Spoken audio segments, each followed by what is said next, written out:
Hola, hola, ¿qué tal? Un gusto saludarlos. Aquí estamos nuevamente reunidos para hablar de fútbol, de la Vinotinto y específicamente de esa victoria de Bolivia. 3-1 frente a la Selección Nacional de Venezuela en el marco de la séptima fecha de las eliminatorias al Mundial de Qatar 2022. Algunos dirán, bueno, ¿cómo séptima fecha si en noviembre se cerró con las jornadas 3 y 4? Recuerden ustedes que en marzo debían disputarse las jornadas 5 y 6, pero fueron postergadas por la pandemia, por el COVID. Y la Conmebol, para no alterar en demasía el calendario, decidió respetar lo que estaba establecido para estas fechas, que son las jornadas 7 y 8, mientras se reprograman entonces las jornadas que quedaron pendientes de marzo. Yendo específicamente al partido, victoria de Bolivia 3-1, allí en la altitud de La Paz, 3.640 metros. Subrayo la altitud porque sí, definitivamente es un factor determinante en cualquier partido. No solo lo fue en este, sino en cualquier partido. En muchas ocasiones le ha ido bien y lo ha aprovechado. Lo ha tenido el factor geográfico, como un aliado Bolivia. En otras ocasiones no le ha resultado. De hecho, no había hasta ahora sumado puntos en estas eliminatorias como local. Había perdido contra Argentina y Ecuador, pero hoy suma 3 puntos frente a Venezuela. Saca provecho del factor fisiológico, geográfico, físico, que evidentemente tiene incidencia luego en lo futbolístico. No podemos, es imposible divorciar del análisis esa situación fisiológica de la altitud. Es imposible divorciarlo de lo futbolístico.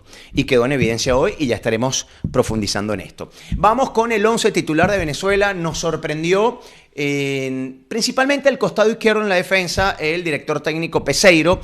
Quizás no tanto en el arco, la presencia de Graterol. Se había discutido en tiempos recientes la continuidad como titular de Wilker Fariñez, considerando que ha gozado de muy pocos minutos en el fútbol de Europa. Graterol anda bien en el América de Cali de Colombia. Hoy fue titular Joel Graterol. Sorprendió lo de Mikel Villanueva como lateral izquierdo. Quizás la escasa continuidad de Luis Mago, quien venía jugando como lateral izquierdo en su club en la Universidad de Chile. No jugó un partido desde el 3 de abril, ya hace un mes y medio. Eso probablemente terminó de generarle alguna duda a José Peseiro y por eso ubicó ahí a Mikel Villanueva como lateral izquierdo, un central natural que sí ha jugado en ocasiones como lateral izquierdo, pero que en los últimos tiempos, ya desde hace años, viene siendo un zaguero central. Apareció por allí entonces Villanueva con Chancellor y Wilker Ángel, defensores centrales. Por la derecha Rosales, 5 hombres en la mitad del campo. En el eje central estuvo Junior Moreno.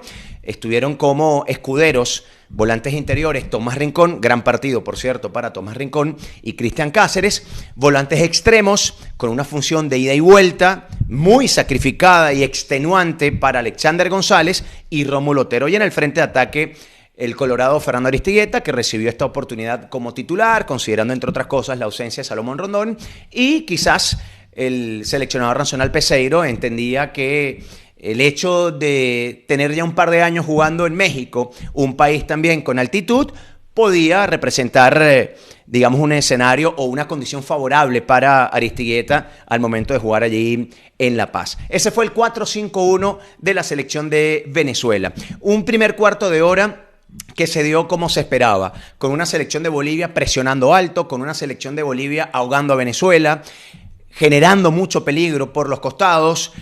Esos costados que defendían Villanueva y Rosales, retrocedía echando una mano a Alexander González. A Rosales le costó al principio incorporarse en el retroceso a Otero para ayudar a Mikel Villanueva. Y por las bandas, en apenas 5 minutos, llegó el primer gol. Un centro por el costado izquierdo que lo aprovechó allí Marcelo Moreno Martins, el goleador histórico de Bolivia, que ha sido un verdugo siempre en contra de Venezuela para marcar tempranero aquel 1-0. Una defensa de Venezuela pasiva, aletargada, quizás, bueno, sintiendo el rigor, los embates de la altitud, defendiendo muy cerca del arco, y por ahí aprovechó entonces Marcelo Martins con tiempo y espacio para marcar el 1-0. Fueron unos primeros 15 minutos de sufrimiento hasta que Venezuela comenzó poco a poco a adaptarse a las condiciones y llegó el gol del empate. Sobre el minuto 20, un tiro libre de Rómulo Otero, el rebote quedaba Lampe y aprovechaba John Chancellor. Y a partir de ahí Venezuela comenzó ya a equilibrar el partido, una tenencia más segura, circulación correcta de la pelota.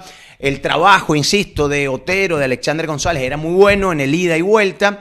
también tratando de aguantar la pelota en el frente de ataque Fernando Aristigueta, y así transcurrieron los minutos en el primer tiempo y Venezuela logró entonces equilibrar el partido y el 1-1, que era bastante positivo. En el segundo tiempo, un arranque en un principio que fue parecido al de la primera parte, pero rápido Bolivia comenzó una vez más a imponer las condiciones.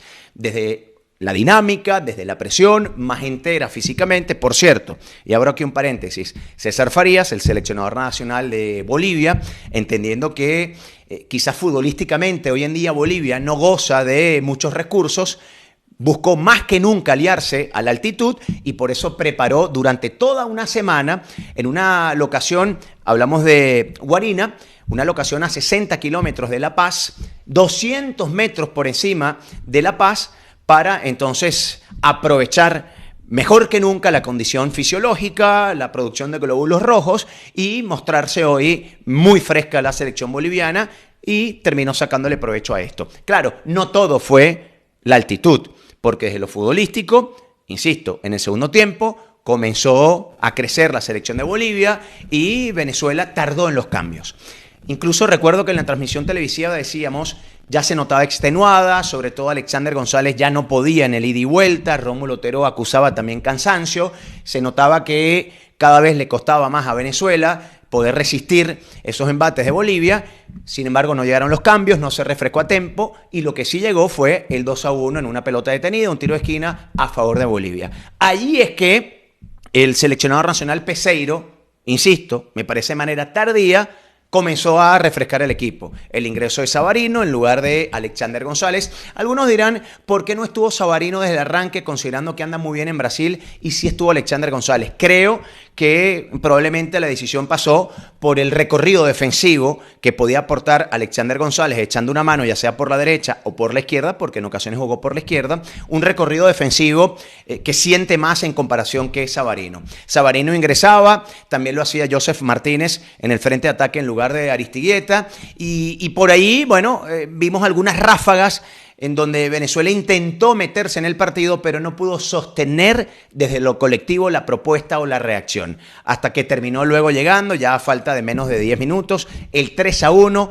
cuando Venezuela incluso había modificado el módulo, el sistema, con un atacante más, pasó de ese 4-5-1 al 4-4-2, la presencia de Yonder Cádiz con Joseph Martínez, pero no generó la reacción que pretendía José Peseiro con el 2-1 en contra, y lo que llegó fue el 3-1, otra vez un centro, juego aéreo, aprovecha Marcelo Moreno Martins para marcar y sentenciar el partido 3-1. En cuanto a rendimientos individuales, es difícil hacer un análisis muy riguroso porque está ese hándicap físico de la altitud, pero me quedo con lo de Tomás Rincón, un partido muy completo de Tomás, también los recorridos de Rómulo Otero, y mientras tuvo pulmones y piernas de Alexander González. Los cambios pudieron haber sido antes, lo necesitaba Venezuela refrescarse para poder aguantar el rigor de los 90 minutos, y cuando se hicieron los cambios ya el daño estaba hecho, el 2-1, y posteriormente llegó